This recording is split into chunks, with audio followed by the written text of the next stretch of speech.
శ్రీ మహాగణాధిపతయే నమః శ్రీమాత్రే నమః మాచిరాజ్ భక్తి ప్రేక్షకులందరికీ నమస్కారం.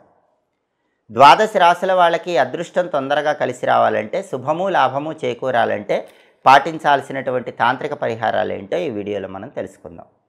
మేషరాశి వాళ్ళు వీలైనప్పుడల్లా అరటి చెట్టు దగ్గర దీపం పెడుతూ ఉంటే అదృష్టం తొందరగా కలిసి వస్తుంది.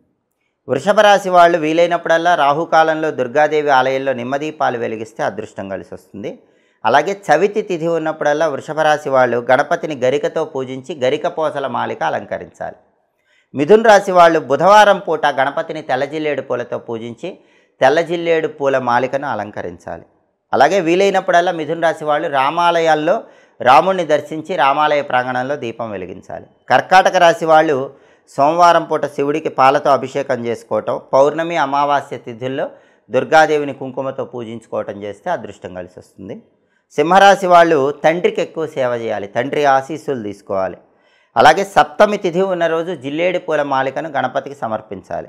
వీలైనప్పుడల్లా సూర్య నమస్కారాలు చేస్తూ ఉండాలి, అదృష్టం కలిసి వస్తుంది. కన్యారాశి వాళ్ళు బుధవారం పూట 21 గరికపోచల మాలికను గణపతికి సమర్పించాలి.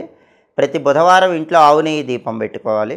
ముత్తైదువులకు బుధవారం పూట పసుపు కుంకుమ పూలు పండ్లు రవిక వస్త్రం ఉంచి తాంబూల వాయనం ఇవ్వాలి. దీనివల్ల కన్యారాశి వాళ్ళకి కలిసి వస్తుంది.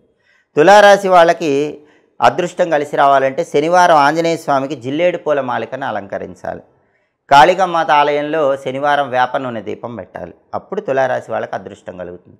వృశ్చిక రాశి వాళ్ళకి మాస శివరాత్రి రోజు శివుడికి రుద్రాభిషేకం చేయిస్తే అదృష్టం కలిసి వస్తుంది. జన్మ నక్షత్రం ఉన్న రోజు తీపి పదార్థాలు పంచిపెడితే వృశ్చిక రాశి వాళ్ళకి అదృష్టం కలిసి వస్తుంది. ధనుసు రాశి వాళ్ళకి గురువారం రామ ఆలయానికి వెళ్ళి రామనామ జపం చేసి ఆ తర్వాత శనగపిండితో చేసిన బూందీ లడ్డూలను రాముడి ఆలయ ప్రాంగణంలో భక్తులకు పంచిపెడితే అదృష్టం కలిసి వస్తుంది. మకర రాశి వాళ్ళకి వీలైనప్పుడల్లా దేవాలయంలో దీపారాధనల నిమిత్తమై నూనె దానం ఇస్తే అదృష్టం కలిసి వస్తుంది. అలాగే జలచరాలకు ఆహారం వేస్తూ ఉంటే అదృష్టం.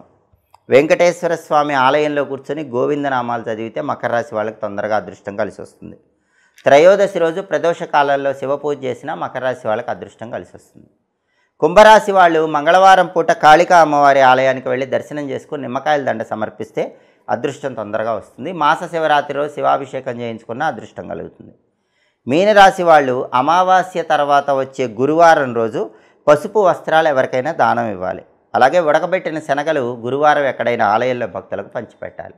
ఇలా 12 రాశుల వాళ్ళు ప్రత్యేకమైన విధి విధానాలు పాటిస్తే తొందరగా అదృష్టము ఐశ్వర్యము కలిసి వస్తాయని 12 రాశుల వాళ్ళకి సంబంధించిన ప్రత్యేకమైన తాంత్రిక పరిహారాలుగా వీటిని చెప్పడం పరిహార శాస్త్రంలో జరిగింది. పండుగల సందర్భంగా ఎలాంటి విధి విధానాలతో పూజలు చేస్తే అదృష్టము ఐశ్వర్యము కలిసి వస్తాయో తెలుసుకోవాలనుకుంటున్నారా? అలాగే జాతకంలో ఉన్న దోషాలను తొలగింపజేసుకోవటానికి ఎలాంటి సులభమైన పరిహారాలు పాటించాలో తెలుసుకోవాలనుకుంటున్నారా?